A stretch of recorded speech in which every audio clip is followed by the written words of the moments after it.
ikaw na. Oh, ikaw na. Yan. Ikaw na dito. Ngayon ka mag-video. Yan.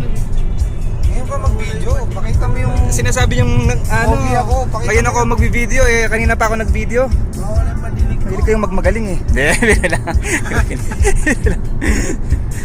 Ayan, si... Pasko sa deserto.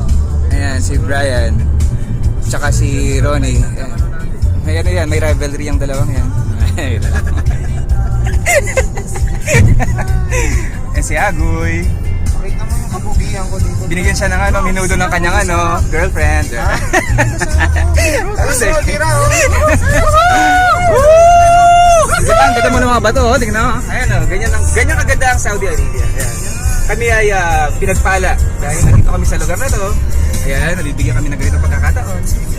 Na masalyapan ang ano, masalyapan ang gawa ng Panginoon. Amen ba mga brother? Amen. At amen po sa buhay po ni Agoy dahil siya po ay binigyan ng minuto ng kanyang butihing may bahay.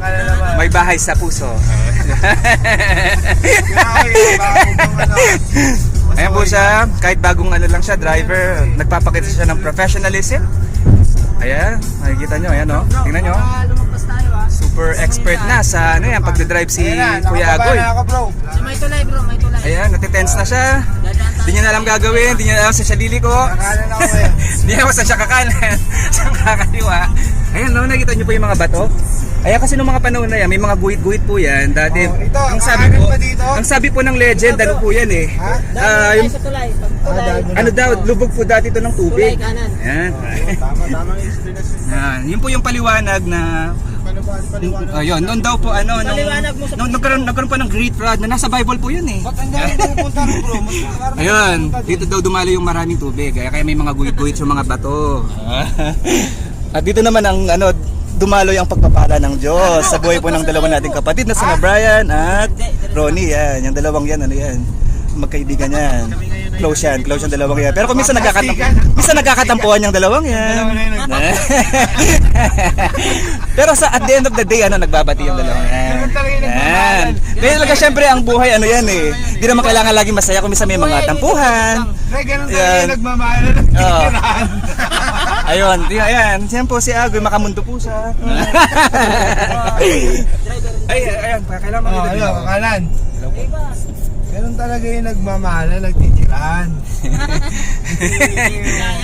Ayan po, mamaya lang makita na namin sina Chavez, sina Laan, sina Aldrin, tsaka sa PCP. Yung mga ano, mga pasaway, mga makasarili.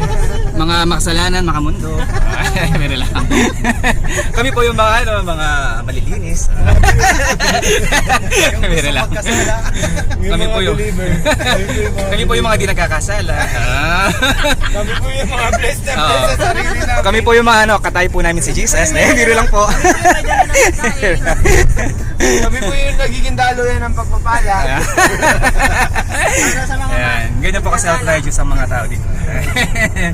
Sige po, ito po para po sa TBS News Update. Ako po si Azure.